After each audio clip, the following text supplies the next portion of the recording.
What do the Chicago Bears schedule top 30 visits? Tell us about the direction the team may go in this year's draft. We're going to look at the players that they've already invited for visits and what that could mean for the draft. We're also going to look at Paris Johnson saying that the Bears are one of his top three preferred teams. And the confidence in the Chicago Bears ownership seems to have grown in the last couple of weeks. We're going to talk about all that and more right after this. You are now tuned in to Chicago Bears Central, your number one place for all Chicago Bears news and content.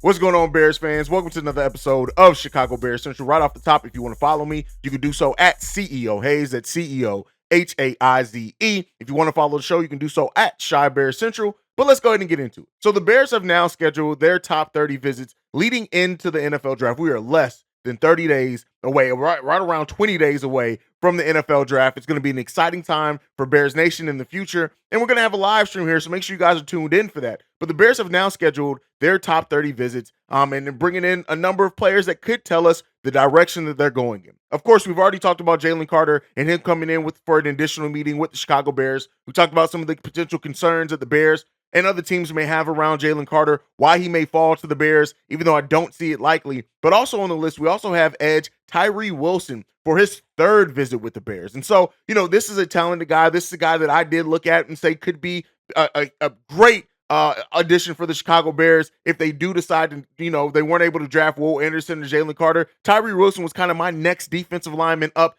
This guy can come in. He can do some really good things. He needs to work a little bit in the run game, but overall, he's a really good defensive end. He can come in, play that edge position. He's going to be projected to be a multiple-year starter for the Bears. He can start day one. This guy can downright ball. Then you also look at Jackson Smith Njigba.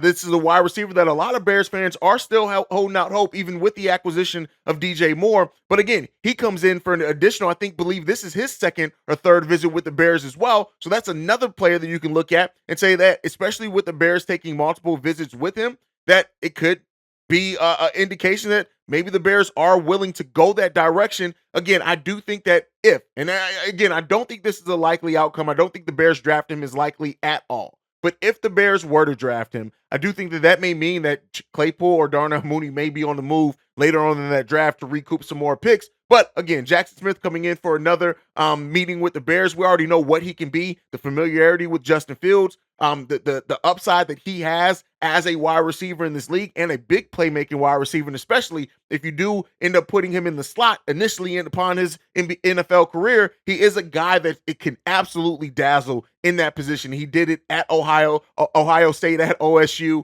and just the amazing catches. If you look over the highlights of his collegiate career, the one-legged catches, the body control, everything. Jackson Smith has great tools. I just don't think that those tools are going to be utilized here on the Chicago Bears because I don't think we're drafting him. But again, doing due diligence. You guys know I say that word all the time, the phrase. But he's another one, another Ohio State player. Paris Johnson coming in with his second meeting with the Chicago Bears. We know offensive tackle is a huge need for this team. It makes sense that they're going to look at all the tackles that they can. Him and Broderick Jones having multiple meetings. He's another player as well that's coming in this top 30 visits that he's coming in. And then I wouldn't say surprisingly, but cornerback Tyrique Stevenson out of Miami is also on the Bears top 30 visits here as well. So, this could be a direction. A lot of players, fans have asked about the cornerback position. We have talked that the Bears could potentially be looking to add a cornerback. I don't think they're going to do so high in the draft, but Tyrique Stevenson is one that the Bears could absolutely look at and could be there probably more towards the end of the second round.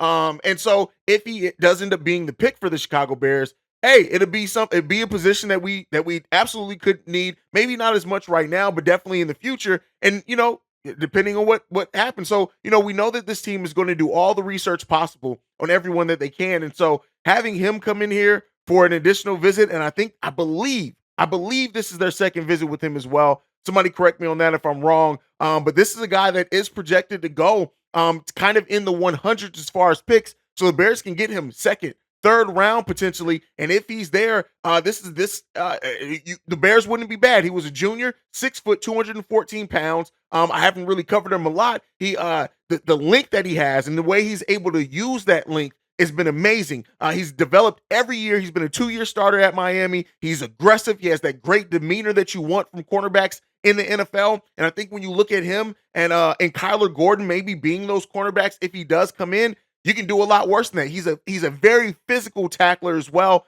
Some of the downsides on him, he has to fit into a specific scheme, right? And he doesn't necessarily do the best in the open field and make decisions there. But again, this is a player that if the Bears do decide to go in that third round, they can do a lot worse. Now, another offensive tackle that they're bringing in is Jalen Duncan out of Maryland. That's another big body on that offensive line. We already know the tackle is a position that we can surely need. That's another one. And then tight end Payne Durham out of Purdue is another player that they're bringing in for a visit. This could be a guy that they can get later in the draft as well, that they can develop some, and it could end up being a nice complement to Cole Kmet on that other side of the tight end. So, again, all very smart, and it makes sense to what the Bears need. A defensive lineman, Deslin Andre, was out of Pittsburgh, is also coming in for a visit as well. Ricky Strongberg, a center out of Arkansas. We know what we need at that center position going forward. And then another wide receiver,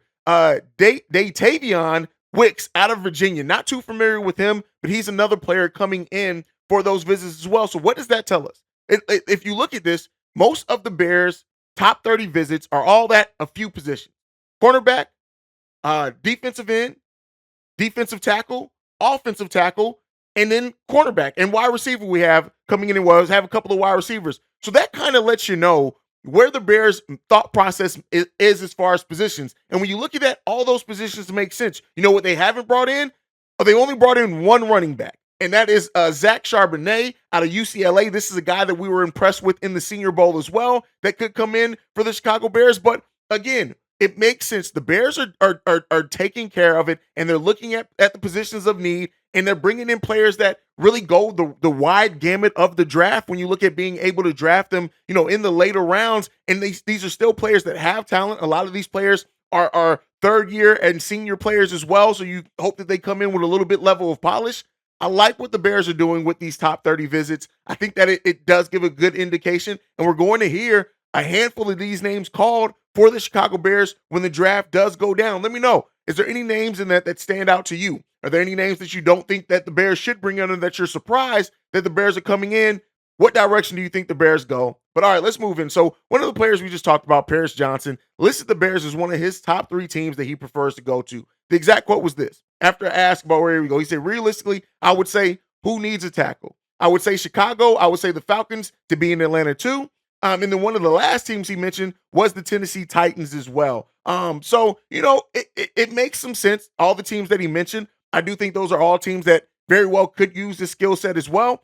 And the fact that, he mentioned the Bears, yeah, he's going to mention some teams. How much does it mean? To me, that just means that in his meetings with the Bears, they went pretty well. Maybe him and his agent walked away from those meetings really thinking that the Bears are going to use him in the correct way. And Paris Johnson, he could be a beast of an offensive tackle at the NFL level. So if the Bears do go that route, not any downside to that to me at all. All right, last topic for today. So Whitney City Gridiron did a poll asking Chicago Bears fans if they're confident in the direction of the franchise. And 91% of that voted that they are confident in the direction that the franchise is going. And, I think that it's important to frame it as in the direction that the franchise is going, right? So that doesn't necessarily mean they're 100%, that 91% of the fans are happy with where the Bears currently sit. The 91% of the fans don't think that the Bears still need to do some serious work, that they don't still want to see development, but it's the direction. And if you watch almost every daily episode that I've done this week, I've talked very highly over the direction that the Bears are going. We have a direction. We have a GM with a focus. We have a GM that seems like has a plan, and he's willing to execute that plan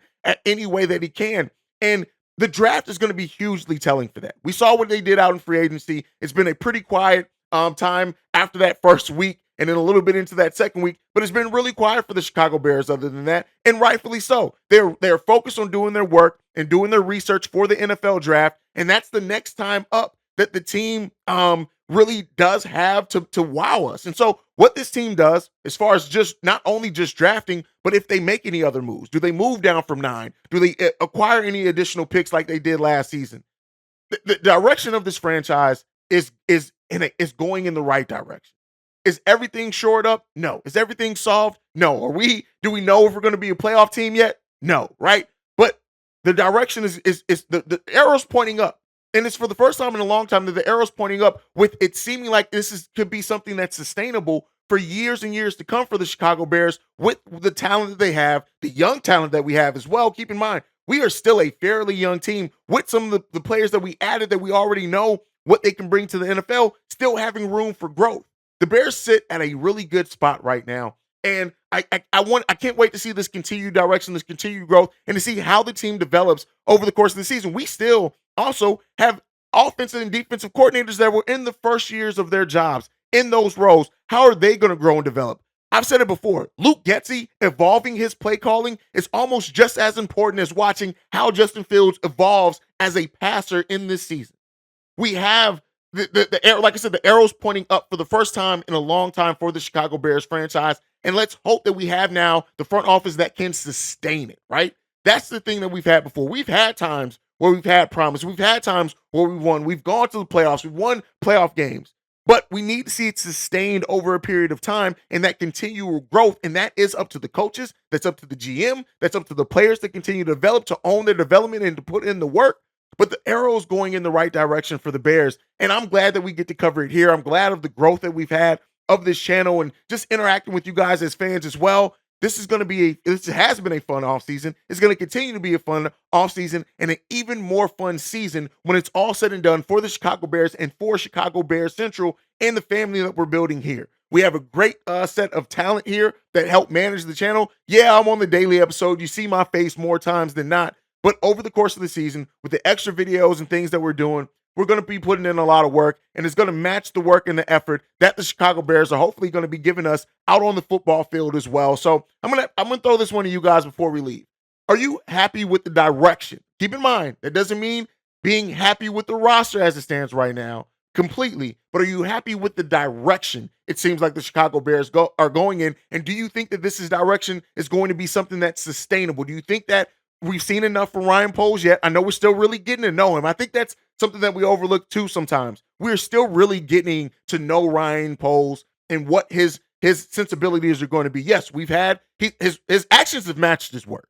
Absolutely. Everything that he said, it's matched. It's the opposite of the Chicago Bulls, but we're not going to talk about that. That's what Chicago Bulls Central is for. But I love the direction that we're going in, and let's hope that we can see it continue. But we want to hear from you guys. How do you feel about the direction that the Chicago Bears are in? But that is it for my time for today. Thank you so much for joining me on another daily episode of Chicago Bears Central. If you want to follow the show, you can do so at Chi Bears Central on every social media platform that we're on. You can also join our Facebook group, Chicago Bears Central on Facebook. Search the groups. We're the only group with that name, luckily. So make sure you guys tune into there with us, where you can interact with us and each other a little bit on a more one-on-one basis. If you want to send us any feedback, questions, comments, concerns, ChicagoBearsCentral@gmail.com. And then before we go, before I plug the mailbag, we need more reviews on Apple Podcasts and Spotify. So the ratings, reviews, if you listen to us on Apple Podcasts and Spotify, please leave that. It helps us know the direction we're going and also helps us grow in the standings and pop up on more people's feeds. But if you want to leave a voicemail and our text message for the mailbag episode going down tomorrow, the number to do so, 773-242-9336. We are the number one spot for everything Chicago Bears related because of you guys. And like I like to end every episode on, bear down. Love you guys. Peace, y'all. This has been a presentation of the Break Media.